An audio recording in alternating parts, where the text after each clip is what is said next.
Hello everyone. Let's go through one more question of variable acceleration motion. Here we are given relation between acceleration and velocity. The equation is a equals to minus 0.4 v mm per second square. And from this given information, we are asked to find out what will be the position of the particle when it comes to rest. When we say the particle is coming to rest, that means its velocity is zero. It is going to stop at that position, so velocity is zero. And then we have certain data also given at t equals to 0 seconds, velocity v is 30 mm per second. Let's utilize this equation, given equation a equals to minus 0.4 into v. Here let me first express the acceleration as dv by dt, rate of change of velocity, and then further rearrange the equation. We know that 1 upon v dv integral is going to be log v, and then further minus 0.4 t plus one constant of integration c1 we have to take. To find out this value of c1, we will utilize a relation given in between velocity and time t. We'll substitute values of t and v related to each other in the given question. As we can see, the given question mentions at t equals to 0 seconds, velocity is 30 mm per second. Let's substitute it over here, and solving that we get constant of integration c1 as log 30. Remember, this log is to the base e, it is ln. While solving on the calculator, we are going to use ln and not the log to the base 10, right? But still here I have not calculated value of log 30. I am keeping it as such because if I rearrange the equation, I am going to have it as log v minus log 30, which can be written as using very basic rules of logarithm, v upon 30, log of v upon 30, and that is going to be equals to minus 0.4 t. We are going to take anti-log. Our aim is to simplify this particular equation for expression of v, velocity. So let's take anti-log so that this log term is going to get cancelled out from the equation, and here we are going to have e raised to minus 0.4 t on the right hand side of the equation. So finally we get expression for velocity as 30 into e raised to minus 0.4 into t mm per second. Let's call this equation number 2. Equation of the acceleration was equation number 1. Going to the next expression. Now here actually this is the relation between velocity and time t. We are asked to find out what will be the position of the particle when velocity becomes 0. So in this equation, even if we substitute velocity v is equals to 0, that is going to give us time t. We are not going to have expression for x, that is displacement. So we will further write our velocity v as dx by dt, rate of change of position, and substituting it in equation number 2, let's further simplify it.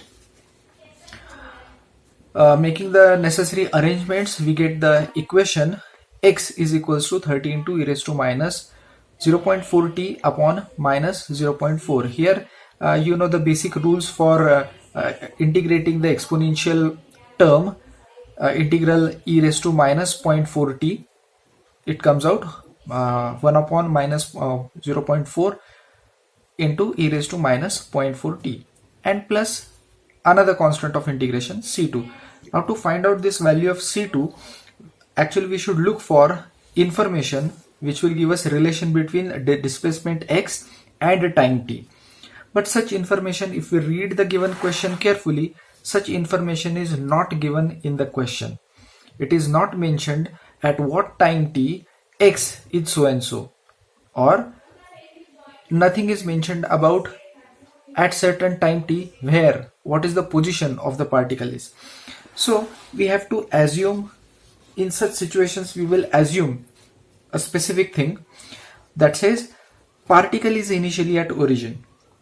We know initially, that is when the motion is going to just start, t is always going to be equals to 0, And when the particle is at origin, x is 0. We know position is always measured from origin. So if the particle is present at origin itself, its position is going to be 0. So that is our assumption here.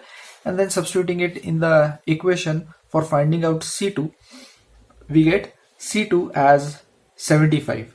And then we write it in the equation of x. C2 is replaced by 75. Here the necessary considerations are given as a reason here. So you can follow that. And then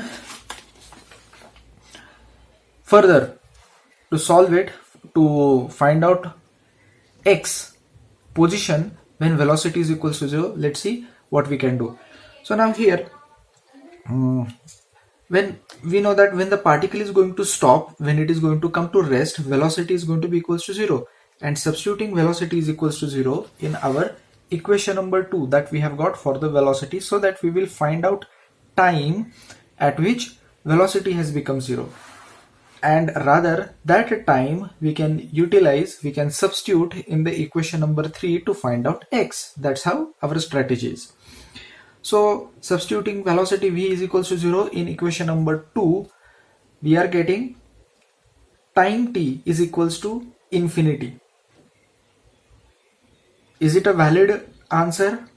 Yes. Even though on calculator, remember, even if you are getting mathematical error, that actually represents the answer is infinity. Yes, time of travel can be infinity.